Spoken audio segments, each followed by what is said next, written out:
ქრისტეს თავის დროზე შეეძლო ჯვრიდან ჩამოსულიყო. საერთოდ ახლოსაც კი არ მოვიდოდა მასთან არავითარი ტკივილი, არავითარი შეურაცხყოფა, მას შეეძლო ყველასთვის პასუხი გაეცა, მაგრამ მან ყველაფერი ეს გააკეთა იმიტომ, რომ მე მეცოცხლა და შენ გეცოცხლა. დიდება უფალს. საერთოდ ერთი რამე იცოდეთ, ღმერთი სურვილს რო დებს, ღმერთი აკვირდება, რა ფას გადაიხდი ახლა ამ სურვილის განსახორციელებლად. იცი ღმერთმა ყველაფერი გააკეთა ჩვენს ნაცვლად. ეხლა შენ რას გააკეთებ იმისთვის, რომ რაღაცა სიცოცხლე იყოს, რაღაცა დაიბადოს. და იცით, იბადება სურვილები, ღმერთი დებს სურვილებს. და ღმერთი უყურებს ადამიანებს, ვინ შეიწუხებს ეხლა თავს იმისთვის, რომ ეს სურვილი დაიბადოს. სურვილის მოკლა ძალიან ადვილია. ნუ მოკლავთ სურვილებს.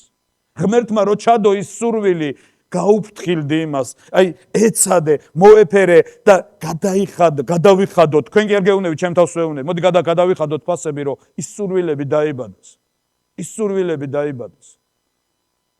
იცი, მადლობას უხდი ღმერთს, რომ არიან ადამიანები, რომლებიც სურვილებს ბადებენ, სურვილებს სიცოცხლეს ასხავენ, ხორცს ასხავენ. რა უნდოდა ჰეროდეს, გახსოვთ? რომ გაიგო, რომ იესო უნდა დაბადებულიყო, გადაწყვიტა მოეკლა 2 წლამდე ბავშვი, რომ ის არ უნდა დაბადებულიყო. ჰეროდეს სული ეშმაკის სულია. ის ახალ ჩასახულ სიცოცხლეს კლავს, მისი განადგურება უნდა. რომ დაიბადა სურვილი, ჰეროდე ეცდება ეხლა პრობლემები შექმნას, რომ როგორმე ის სურვილი მოკლა. მაშინ დაიწყება მიწისძვრა, მაშინ მოხდება ისეთი რაღაცეები, რომ ვერ მოიცალო იქამდე მისვლისთვის. მაგრამ მოდი ვისწავლოთ ფასის გადახდა. იმიტომ რომ სიცოცხლე რომელიც ჩაისახა, სურვილი ეს სიცოცხლეა, რომელიც ჩაისახა, ღმერთს უნდა რომ ის დაიბადოს და შენ გახდე მისი მშობელი. ებრაელთა წერილი როგორ იწყება? მოდი გადავშალოთ.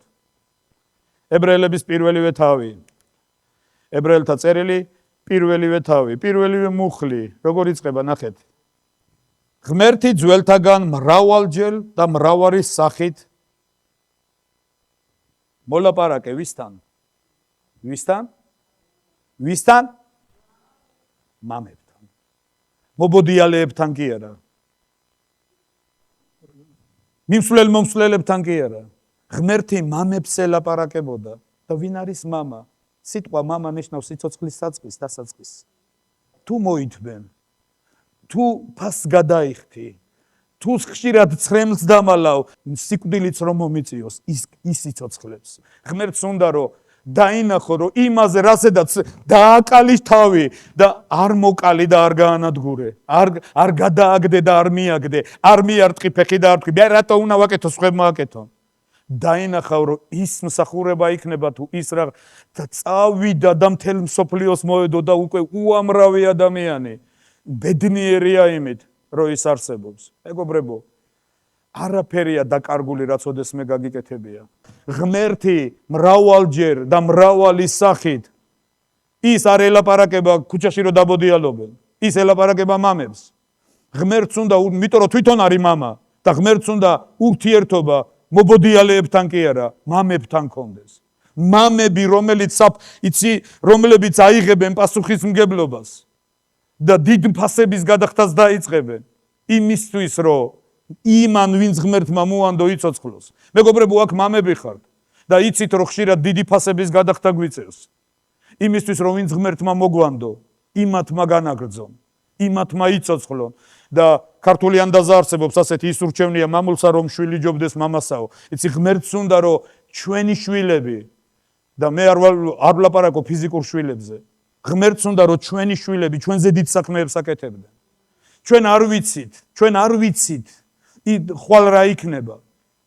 ვერც კი წარმოიდგენდა ჩვენ ძალიან ისა ქრისტიანობაში უცნობილი სახელია ძალიან დევიდ იონგიჩო და ყველა დევიდ იონგიჩო და იცით რომ დევიდ იონგიჩო 21 წლის ასაკში იყო ტუბერკულოზით დაავადებული 4 კლასს განათლება მიღებული ქუჩაში მცხოვრები ადამიანი რომელსაც ორივე ფილტვზე ჰქონდა ტუბერკულოზი და კვდებოდა და ერთი ინგლისელი მისიონერის შვილმა პატარა გოგომ 8 წლის ბავშვმა დაინახა ქუჩაში გაიქცა მამამის გამოართვა ბიბლია და მიუტანა და უთხრა ბიძია წაიკითხეს რა და ყოველ დღე მიდიოდა მასთან ბიძია წაიკითხე რა ბიძია წაიკითხე შეჭამა ტვინი გაუბურღა და და ვერ დავემალეო ამ ბავშვს, თვითონ ამბობს.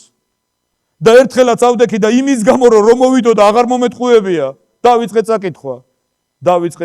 ნუ ღმერთმა დაიწყო ლაპარაკი ჩემ ცხოვრებაში. და ღმერთმა განკურნა მთლიანად მთელი ცხოვრება დამდებდა ეშმაკი და მეუბნებაო შენ ვის რა უნდა ასწავლო 4 კლასის განათლება გაქვს. მაგრამ დევიდ იონგიჩო გარდაიცვალა როგორც ღვთის მეტყველების დოქტორი და უზარმაზარი დენომინაციის მამა გახდა, დამბადებელი გახდა და ის აღიარებული იყო თანამედროვე ეკლესიაში როგორც ერთ-ერთი მოციქული. მე არავის გაპეტიშებას არ ვაპირებ, უბრალოდ ფაქტს ვიძახი. ღმერთმა ძალიან დიდი ფასები გადაიხადა, რომ ჩვენ გვეცოცხლა. ღმერთმა ძალიან დიდი ფასები გადაიხადა.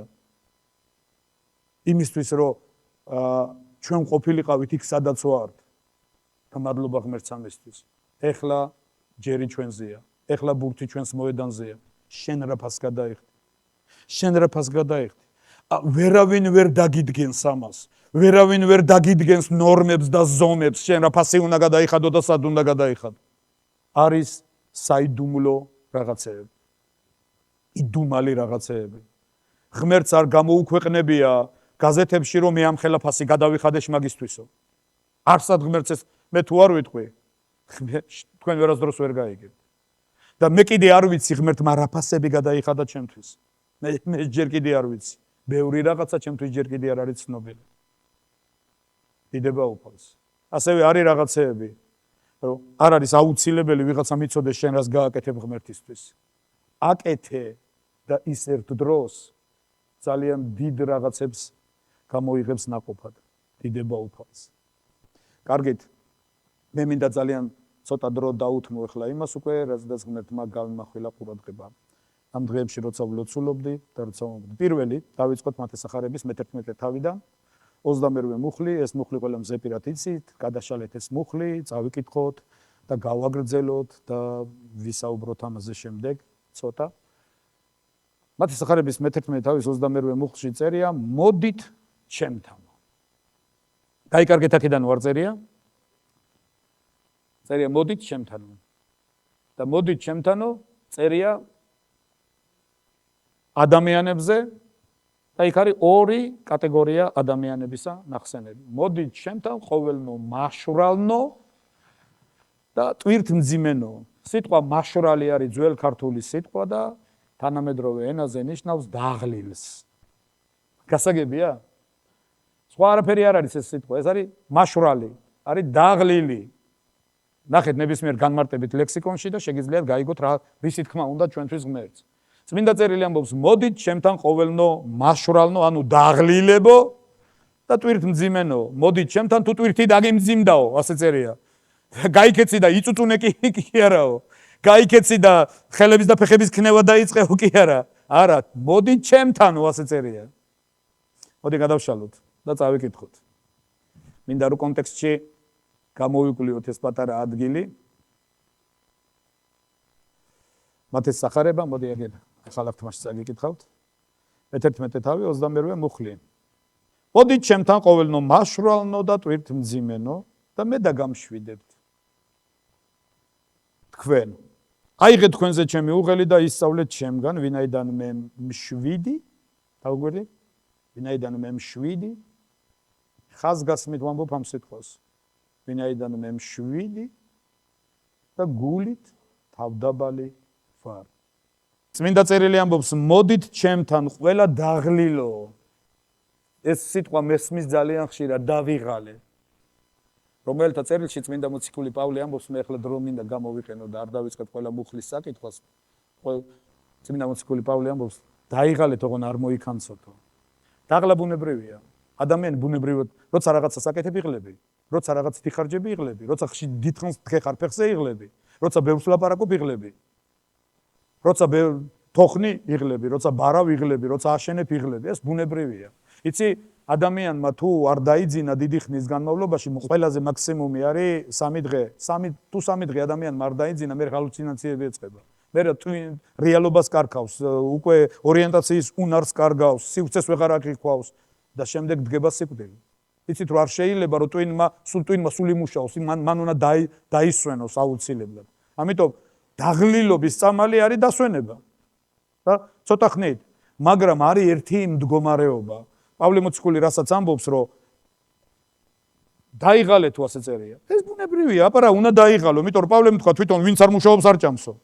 იცით, პავლემ თქვა თუ მუშაობ დაიღლები და ვინც არ მუშაობს თუ არ ჭამს, ესე იგი მე დავიღლები, ეს ბუნებრივია, რომ დაიღალე ეს არ არის პრობლემა. ეს ჩვეულებრივია. ვერავის ვერ გააკვირვებ რომ დაიღლები. რა მოხდა მე დაიღალე? დაისვენებ და ყველაფერი კარგად იქნება. იმიტომ რომ ყველა იღლება. ეს ბუნებრივია. დაღლა ფიზიკური პროცესია. ხოლო მოქანცვა სულიერი მდგომარეობაა. მეგობრებო, კარგად მომისმინეთ. დაღლა ფიზიკური პროცესია. ეს არ არის პრობლემა. მაგრამ მოქანცვა არ არის ფიზიკური.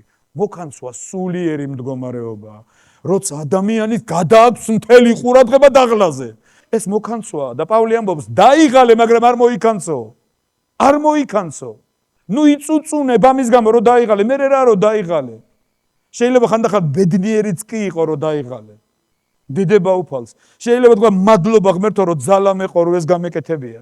ქრისტე ამბობს, მეგობრებო, თუ დაიღალეთ და თუ ატყობ რომ შენმა შინაგანმა წუწუნი დაიწყო, თუ ატყობ რომ შენი ტვირთი დამძიმდა, ვიღაცებთან ნუ გაიქცევი საბრძოლველად. ვიღაცებს ნუ გამოუცხადებ ომს.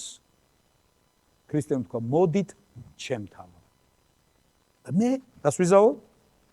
მე დაგამშვიდებთ ეს სერია. აიღეთო თქვენზე ჩემი ტვირთი, იტვირთე თქვენზე ჩემი ტვირთი და აიღეთო თქვენზე ჩემი უღელი, ვინაიდან ჩემი უღელი სასიამოვნოა და ტვირთი მსუბუქი და აქ წერია რაღაცას მოგცემთო. და მოგცემ თქვენო სულის სიმშვიდეს. დიდება უფალს. ღმერთს უნდა რომ შინაგანი მდგომარეობა ჩვენი. დაუკვირდით. შინაგანი მდგომარეობა ძალიან დიდი მნიშვნელობა აქვს ამას. არაფრის კეთებას ფასი არ აქვს. თუ ჯერ ამაზე ყურადღებას არ გადავიდონ. იცი? მოდი რამდენიმე მუხლი რომ გამოვიყენოთ დრო რომ სათქმელი აშკარა გახდეს რისი თქმაც უნდა უფალ ჩვენთვის. იობის 22 თავის 21 მუხლი.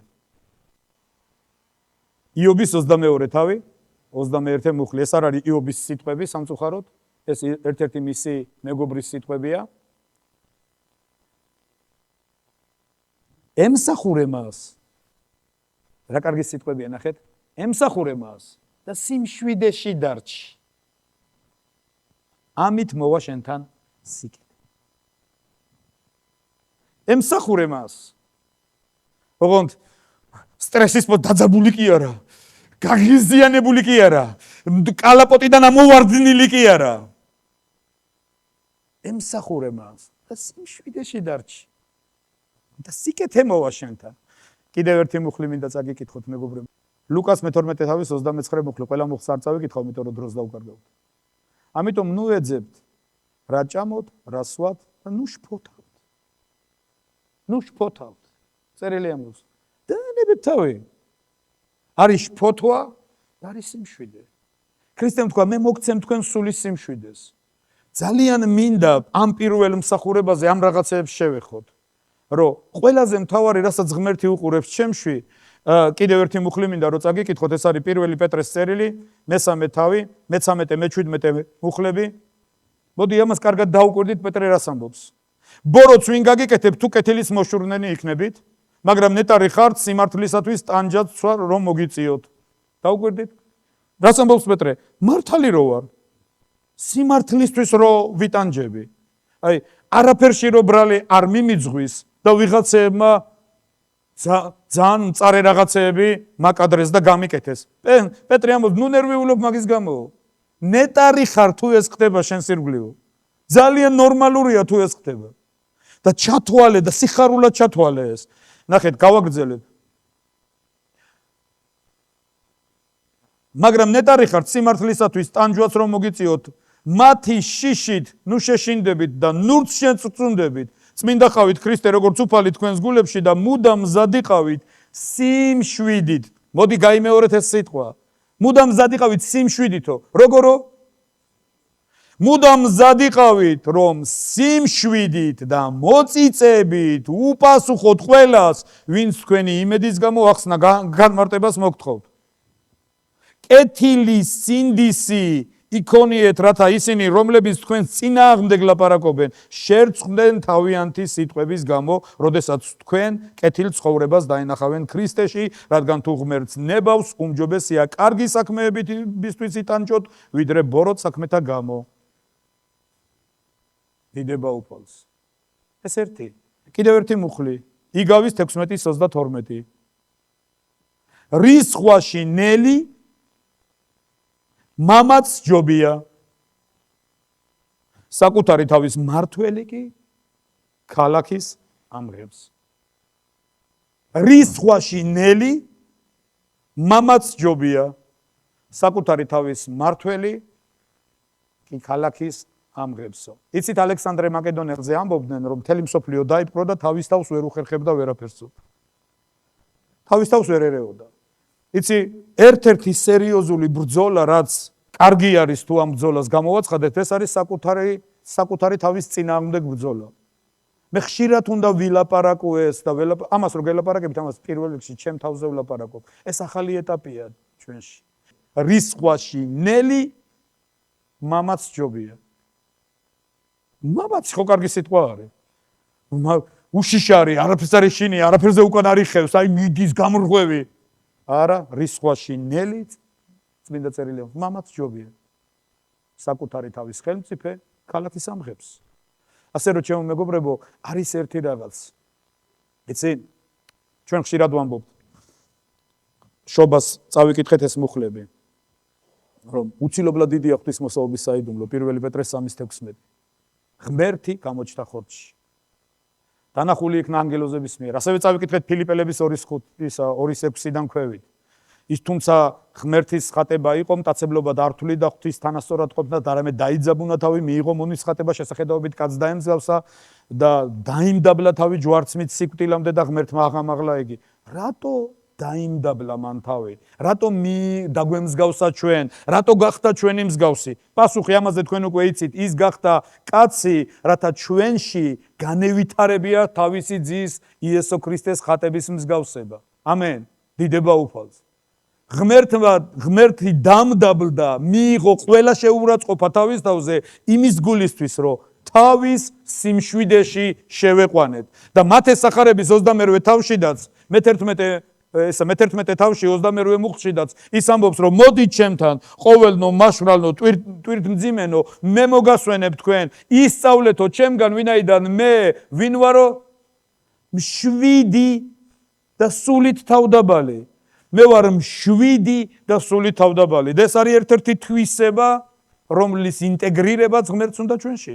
ეს არის ჩვეულებრივი რაღაც. ღმერთს უნდა, რომ ძალიან დიდი პასუხისმგებლობის საქმეები ვაკეთოთ სიმშვიდით და არა ერთმანეთის კმენით და არა ერთმანეთის გაღიზიანებით, არამედ სიმშვიდით. დიდება უფალს. იცით, ჩვენი იარაღი, მეგობრებო, არ არის ჯოხი. ჩვენი იარაღი სიტყვა. ვინც სიტყვას არ ემორჩილება, ჯოხით დაიმორჩილებ?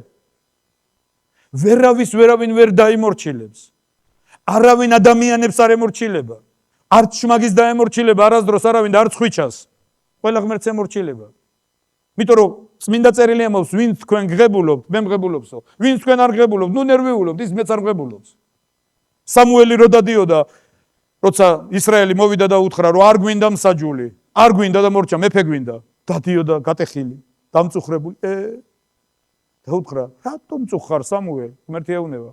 მაგათმა შენ კი არ უარყვეს, მე უარმყვესო. შენ კი არ უარყვეს მაგათმა, როგორც მსაჯული, მე უარმყვეს. ამიტომ მიეცი მეფე. მიეცი მეფე. და იყოს ისე როგორც უნდა. ჩემო მეგობრებო, მე ვფიქრობ, რომ იმას, რასაც ახლა ვამბობ, ჩვენ უნდა ვისწავლოთ. თუ დავიღალე, მე უნდა მივიდე ქრისტესთან. შენი ბრალი არ არის მე რო დავიღალე. რო დავიღალე ეს ბუნებრივია. შენ არ ხარ დამნაშავე იმაში რომ მე დავიღალე. ამიტომ თუ დავიღალე და ტვირთი დამძიმდა, მე ნუ მელაპარაკები ამაზე. და მე კი შენ კი არ უნდა გელაპარაკო ამაზე. აი, თუ დაიღალე ქრისტიანს მოდი ჩემთან. და მე დაგამშვიდებ. თუ მე მომისმენ, დამშვიდდები. თუ ჩემს სიტყვას გაიზიარებ, დამშვიდდები. თუ ჩემთან დაამყარებ ურთიერთობას, თუ ჩემთან დასწრებაში შემოყვალ, დამშვიდდები.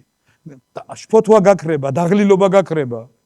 წავა ეს ყველაფერი და მიხვდები, რომ შენ ფასით თუ გადაიხადე, ლანას გამო კი არ გადაიხადე, ანუ ვანოს გამო ეს ფასი. ვინ დამინახა? ვისაც უნდა დავენახე, დამინახა. მე რა თუ შენ ვერ დამინახე? ძალიან ცუდია რომ ვერ დამინახე. იმიტომ რომ დაგენახა, ჩვენ სხვა ურთიერთობა გვექნებოდა. რომ დაგვენახა, შენ სხვანაირ დამოკიდებულებაში შემოხვიდან. ვერ დაინახე, რა ვქნა, მაგრამ მან დაინახა. ამიტომ შენ რო ვერ დაინახე, შენ დაუნახაობაში მეც არ შემოვალ. მეც ისე არ გიპასუხებ. გასაგებია? ვინც დაინახა, საერთოდ ერთი რამე იცოდა, ღმერთი ხედავს ყველა შრომას. მე იმდენი გამიკეთებია. რა თქმა ამას თქმა? ღმერთი ხედავს რა გაგიკეთებია. გასაგებია? და ღმერთი ხედავს ყველას გაკეთებულს და ვინც აკეთებდა, ღმერთმა უთხრა, კარგი, კეთილო და ერთგულო მონა. რაღაც მცირედში იყავი ერთგული, მრავალში იქნები, დიდება უფალს. იცი შენ რო არ გახსოვს, რაღაცა რო გაგიკეთებია, ღმერთი ხედავს. ღმერთმა იცის. არაფერი არ არის დამალული და ერთ დროს მიიღებ კიდეც. იმიტომ რომ ყველა მიიღებს იმის და მიხედვით. ყველა საქმე გამოჩნდება, ყველაფერი ხელზეა, ყველაფერი ჩანს. ამენ მეთანხმები? რაში მჭირდება ვიღაცას უმტკიცო მე რა მიკეთებია? შენ რო გიმტკიცო, ხალხს უსმევ ყველაფერს. რატო უნდა გიმტკიცო? არაფერი არ მაქვს სამტკიცებელი. თუ მიკეთებია, ხე ნაყოფით იცნობა. რაში მჭირდება რაღაცეები გიმტკიცო? ან შენ რაში გჭირდება რომ მე მიმტკიცო? რას მიმტკიცებ? ხე ნაყოფით იცნობა. ნაყოფები რა არის? შედეგი. შენს მსახურებას და ჩემს მსახურებას შედეგი მოყვება. ვისთვისაც აკეთებ? განა იმან ვერ დაინახა? განა ის დაუნახავია? დიდებო, და მე თუ ვერ დავინახე და დაუნახავარ, დავტოვე ჩემ დაუნახაობაში. და ეს შენმა ნაყოფებმა ილაპარაკოს. ჩემო მეგობრებო, მე მინდა ერთი რაღაცა, მოდი ვემსახუროთ ღმერთს და როგორც ქრისტემ თქვა, თუ დაიღალე, წავიდეთ მისკენ. თუ ჩემი ტვირთი დამძიმდა, შენ არაფერ შუაში არ ახარ. თუ შენი მტვირთი დამძიმდა, მე ნუ დამაბრალებ. მე არ ამიკიდებია შენთვის ეს ტვირთი. გასაგებია? შენ ჩემი ვალი არ გაქვს. არც მე მაქვს შენი ვალი. ჩვენ მარტო სიყვარულის ვალი გვაქვს ერთმანეთის. ღმერთმა თქვა, როგორც მე შეგიყვარეთ, თქვენც ასე შეიყვარეთ ერთმანეთი. და ხშირად რო შენი მანიპულირების ქვეშ ხვდები შენი ტვირთის გამო, რომ შენ რო ტვირთი დაგიმძიმდა, თურმე შეიმბრალი ყოფილა. აქ სიყვარული ქრება. სიყვარულის ვალი იკარგება. უკვე თავის მართლების რეჟიმში მიწევს გადასვლა. უნდა გიმტკიცო, რომ შეიმბრალი არ ყოფილა, რომ შენ რო ტვირთი დაგიმძიმდა. ალბათ ხვდებით, რისი თქმაც უნდა ღმერთს დღეს ჩვენთვის. მეგობრებო, არის ერთი კვლევას რო ატარებენ, სხვადასხვა ქვეყნებში ატარებენ კვლევებს, რომ გაიგონ ის ქვეყანა როგორია და არის ბედნიერების ინდექსს ეძახიან. რამდენად კარგად გრძნობს ადამიანი თავს. ღმერთს უნდა რომ მის ეკლესიაში ხალხი ბრწყინავდეს. დღეს თამრიკო ამბობდა, შესაწირავები ბრწყინავდესო, შესაწირავი კი არა, შენ უნდა ბრწყინავდე. ღვთისთან დასწრების ქვეშ, ბედნიერებისგან, რომ ჩვენ ასეთი ღმერთი გვყავს. ასეთი დიდებული უფალი გვყავს. დიდება უფალს.